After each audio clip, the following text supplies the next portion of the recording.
I continue to find joy and happiness in things off the field. However, there's still a big competitive hole in my body that I need to fill.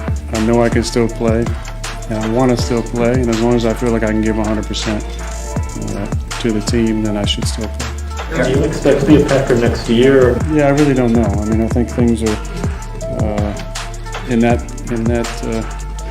direction haven't really changed. I just have to focus on this season, and I love this team. I love the fans, and the opportunity to play on Lambeau Field has been a dream come true.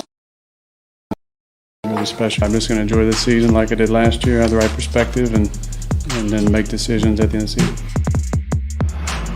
And with those words, Aaron Rodgers is finally ready to settle in for his 17th season with the Packers.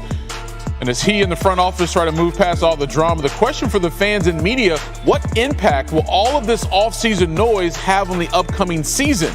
Here's some perspective from Marcus Spears and Tim Hasselbeck. When you look at that press conference just now, you are in a building, in a facility with people that you do not want to work with. And we all know that. We know that that's the case in a lot of places, but it's never said and publicly. And when you talk about mentioning guys in decision-making processes, we all know who you're talking about. We all understand this whole saga has played out. But listening to Aaron Rodgers in that press conference, the first thing that I thought, that man still don't want to be there. I think he wants to be there. He just doesn't want to be there with some of the people that are there making decisions. He's playing at a Super Bowl level. So basically what he's saying is like, look, I want to win another championship, and I feel like I can help that happen. And I think I've earned the right to have that happen. And so, like, I'm going to call you out publicly because I've been quiet about it all season. It was people have speculated why I've been mad. Now I'm going to tell everybody while I'm here why I've been upset about this. All right, so let's look at some numbers for some perspective as well, okay? Because the Packers have had a lot of success in terms of winning games the last couple of years, but they just don't have a title in the last decade. They have the second best record in the NFL since 2011, behind only the Patriots, who have won 3 championships over that span. More now from Packers reporter Rob Demovsky. The biggest question heading into Wednesday wasn't how Aaron Rodgers would look on the practice field. He looked just like you would expect from the reigning NFL MVP. But rather, how would he be in his press conference? Would he be cryptic and evasive or open and honest? It turned out we got a heavy dose of the latter. He was reflective and revealing, optimistic and pessimistic. At one point, he even said he considered retirement. The 32-minute presser can be best summed up with one statement from Rodgers when he said, "I want to be in the conversation about things that affect my ability to do my job." Asked if he got it, he said, "I'm not sure." Rodgers coach Matt LaFleur and general manager Brian Gutekunst at least sounded on Wednesday like they reached a tentative peace for 2021. None of them, however, would take it any further than that. Well, despite still demanding a trade, Deshaun Watson was on the field for the start of Texans practice today. Now, Watson, you see here, took some snaps, made some throws during the individual part of practice, but he did not participate in any team drills. 22 women have filed lawsuits alleging that he sexually assaulted or harassed them. Houston police and the NFL are investigating the allegations, but no charges have been filed. Meanwhile, his status with the team, uncertain. Deshaun is a Texan, and basically he's here. Everybody's here. He's been strictly a pro in everything that we're doing, just like everybody else on our team has been. I mean, no distraction at all. He reported for training camp the other day. I know the league put out a statement and made some comments about where they are in that process. And again, I think from our perspective, it's a day-to-day endeavor. We're going to take the information. We're going to process that. We're respectful of everybody and everything that's involved.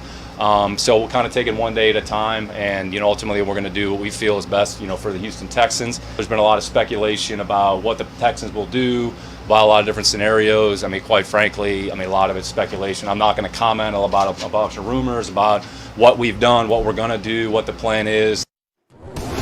Well, Watson's legal troubles date back to February, but under an agreement between the legal teams, depositions for the plaintiffs will begin in September.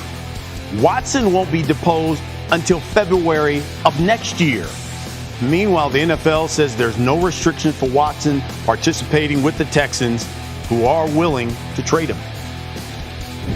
All right, let's get an update from Major League Baseball. The Rockies taking on the Angels, and one name has been thrown about with the trade conversations is Trevor Story. How about that? He's making a case. You want some of this? You know where to find me. Home run, his 13th of the season. But when you see the Angels playing a game and you think of home runs, you think of this dude. Look at this. Come on. Showtime. Shohei Ohtani. That's just a laser. His 37th.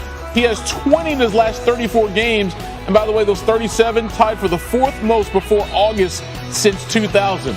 Angels leading it right now, top of the fifth, pardon me, it's 6-3. A couple of the hottest teams in the bigs, Stros, Mariners.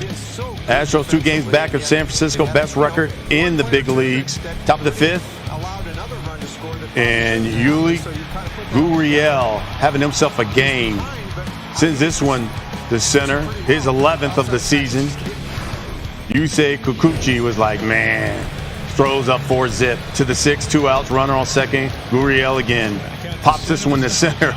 Jared Kelenic was like, whoop. That drops. RBI single. Gurriel, 3 RBIs, 2 runs, 3 hits. Astros are up 7-0. Bottom of the 7th. Stroh's up 9-4. Bases loaded. Full count. Brian Abreu and Tom Murphy looking. Abreu gets out of a jam. Astros win it 11-4. They are MLB best, 34-16 since June 1st. White Sox Royals, top of the fifth, were scoreless. 2 on, nobody out. Danny Mendick at the plate. So that's a base hit to center. So run comes in, and then Mendick gets caught up in a rundown between first and second. But here's the deal: there's another dude on the base pads. He ends up coming to score, so the White Sox take a 2-0 lead. Bottom of the 9th. Royals are down 2-1. Salvador Perez. It ain't over. The party's not over. Solo home run is his 24th. It ties the game at 2-all. We would go to the bottom of the 10th. Michael Taylor at the plate, runner on second, as we like to do in extra innings, and there is your ball game. Walk-off variety for the Royals. Rip his jersey, rip his jersey.